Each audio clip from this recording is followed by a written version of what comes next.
Oke, baik. Assalamualaikum warahmatullahi wabarakatuh. Anak-anak Ibu semua, akhirnya Ibu memutuskan untuk direkam saja di sini ya, supaya nanti aktivitas pembelajaran kita lebih efektif karena memang kita terkendala dengan jaringan. Baik, pertemuan kita yang sekarang adalah pengambilan spesimen, di mana tadi saat kita berdiskusi bahwa pengambilan spesimen ini berguna untuk membantu atau menunjang pemeriksaan diagnostik atau penegakan diagnosa kesehatan seseorang, begitu ya. Jenis spesimen tadi ada 4, spesimen urin, spesimen feses, spesimen sputum, dan spesimen darah. Ya, kemudian kita harus tahu nih, spesimen urin itu pun ada 3 jenis, ada spesimen urin bersih untuk urinalisis rutin, kemudian nanti ada spesimen urin tengah atau pancar tengah untuk kultur urin, dan spesimen urin sewaktu. Urin ini untuk berbagai pemeriksaan yang bergantung pada masalah spesifik klien. Jadi, kalau kita bisa lihat contohnya, misalnya ada aktivitas atau akan dilihat bagaimana kadar gula darah seseorang, maka nanti akan diminta juga orang tersebut atau pasien tersebut untuk diperiksa kultur urinnya. Nah, kita jelaskan dulu, Ibu coba jelaskan satu persatu. Ada di sini spesimen urin bersih, ini biasanya adekuat untuk pemeriksaan rutin. Bisa dengan dilakukan sendiri dengan petunjuk minimal ya, posisinya duduk, atau bisa juga langsung berkemih ke dalam wadah spesimen. Jika anak-anak Ibu lihat, wadah spesimennya yang seperti ini. Oke, ya. Kurang lebih begitu ya, warna putih. Nah, jadi inilah yang nanti digunakan sebagai tempat penampungan dari urin yang kemudian nanti bisa diserahkan ke bagian laborat. Kemudian cara pengambilan urin rutin, kita di sini bisa mempersiapkan sarung tangan, pispot atau urinal yang bersih atau klien yang tidak dapat berkemih langsung, untuk klien yang tidak dapat berkemih langsung. Jangan lupa disiapkan juga wadah spesimen.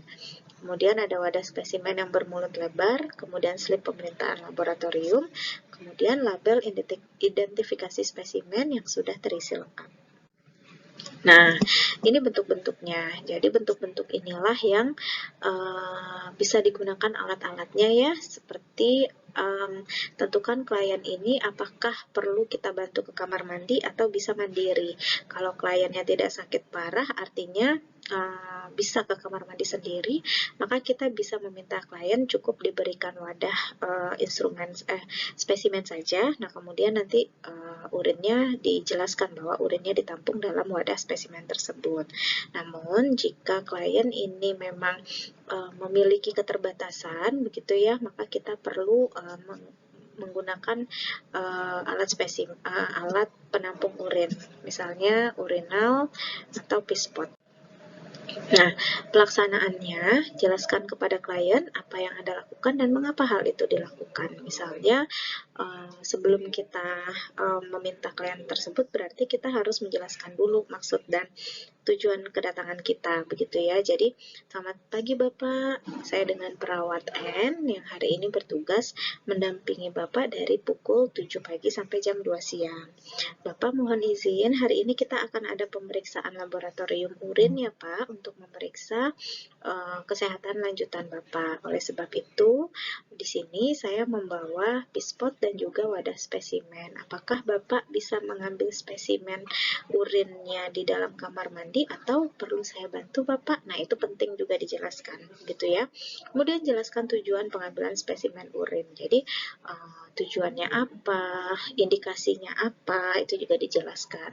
Kemudian jelaskan bahwa semua spesimen harus terbebas dari kontaminasi feses. Jadi, Bapak upayakan urin yang Bapak ambil ini adalah urin bersih ya Pak. Jadi, Bapak khusus berkemih ke kamar mandi dan ditampung, bukan saat Bapak sedang BAB, begitu. Kemudian, jelaskan juga kepada klien, wanita jangan membuang tisu pada pispot karena menyulitkan analisis laboratorium. Jadi, Ibu tisu tadi langsung jangan dibuang ke tong sampah ya Bu, atau upayakan pispotnya bersih ya Bu, supaya hasilnya nanti memudahkan staf laboratorium untuk analisa. Begitu ya. Kemudian berikan wadah spesimen dan arahkan klien ke kamar mandi untuk berkemih. Lalu masukkan 120 ml urin ke dalam wadah. Jangan lupa cuci tangan, berikan privacy, bantu klien yang sakit parah atau yang tidak mampu secara fisik ini untuk ke kamar mandi atau tawarkan untuk menggunakan pispot di atas tempat tidur. Kemudian pastikan spesimen disegel dan wadahnya bersih, ditutup rapat. Ini untuk menghindari kontaminasi ya. Kemudian juga khawatir tumpah begitu ya. Nah, sehingga di sini juga bila bagian wadah terkontaminasi oleh urin, bersihkan dengan sabun dan air. Nah, ini untuk menghindari kontak dengan mikroorganisme. Jangan lupa berikan label di wadah dan dokumentasikan meliputi tanggal berapa diambil, pukul berapa, dan tampilan urinnya seperti apa. Nah, ini untuk spesimen urin sewaktu. Jadi, memerlukan pengumpulan semua urin yang dihasilkan dan dikeluarkan dalam periode waktu tertentu dengan rentang waktu 1-24 jam. Kemudian, spesimen waktu umumnya dibekukan atau dimasukkan pada wadah yang berpengawet untuk mencegah pertumbuhan bakteri atau perubahan komponen. Lalu dimasukkan ke dalam botol pendingin.